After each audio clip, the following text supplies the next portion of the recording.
The Swiss Family Robinson. Chapter 2. A New World. We soon glided away from the wreck and into the open sea. We all looked for land, but we kept spinning around and round until I learned how to steer the boat properly. We had left the dogs as we could not carry them, but as we sailed away, they jumped into the water and came after us, yowling and barking. They made their way to the boat and rested their paws against it until we pulled them in. Taking pity on them, we were especially glad to see the happy face of our own dog, Turk, barking at us on board.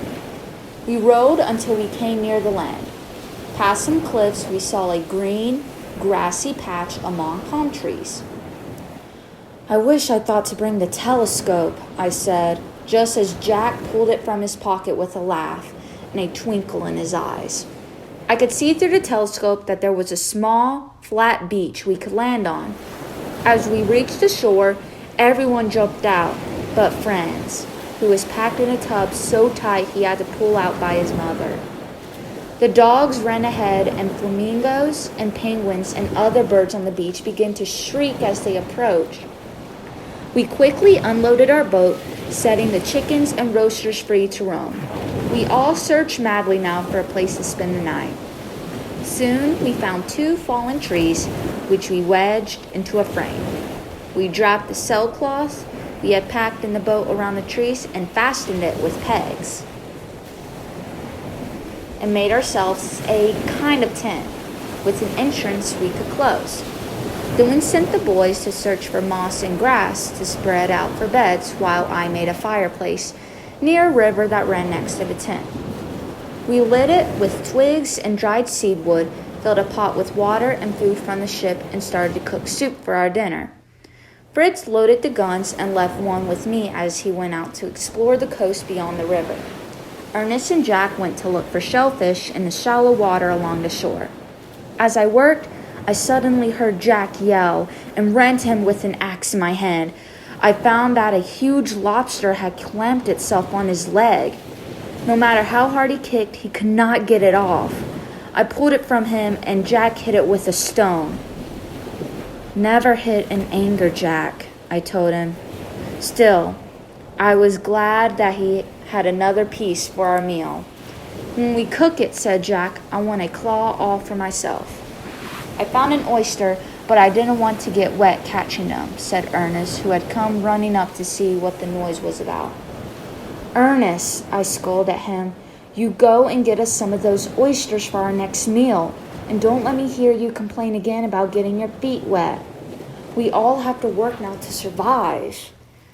"I also found some salt in the rocks that had dried from the sea," added Ernest, trying to make good. "Nice work," I answered. "Go bring us something that will be wonderful." He used a small stone to scrape some of the salt from the cracks in the rocks and brought it back in his hands, no longer worrying about getting his feet wet.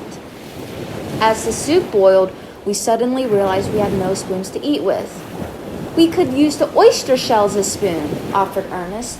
"A great idea, son. You lead the boys to the oysters and clean a few out."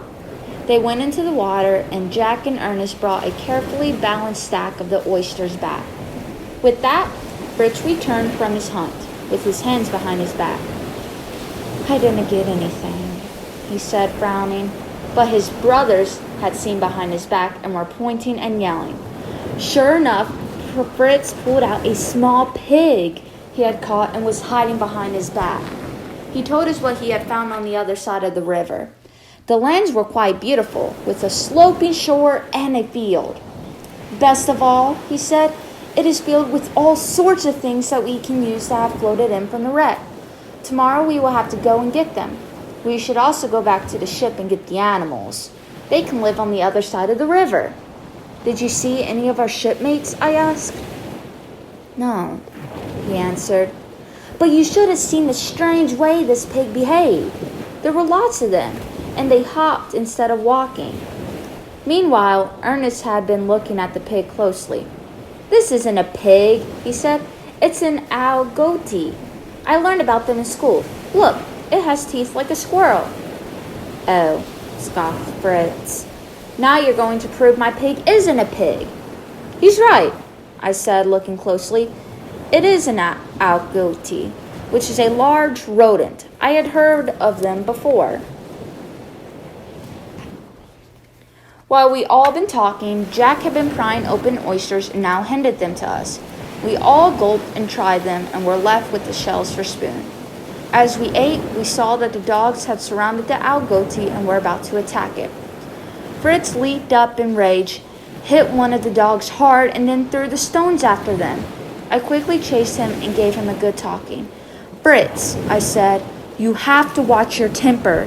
You have scared the dogs and we need them to help us. You must be calmer." Fritz felt badly and said he was sorry. By now it was getting dark and time for rest. The birds we had brought were all nestled around the rocks. We all settled in after a prayer. The children were surprised at how suddenly the night closed in so near to the equator. Quite quickly, we were alone in total darkness, except for our campfire. It was not quiet the first night. We imagined when we set out to be farmers in a new land as part of a colony and to be started in a new world, but it was a night we would never forget in our new home.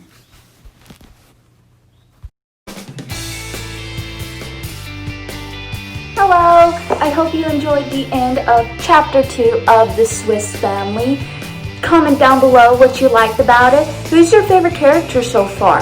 How do you think they will survive? And most importantly, how do you think Fritz will control his temper? Because so far, that hasn't been such a good highlight in the book. But only you will know next time on The Swiss Family. Other than that, please check our Instagram channel, our blog, and our YouTube channel. Feel free to contact us anytime you like. And thank you again for coming to Summertime Fun Time. Woo!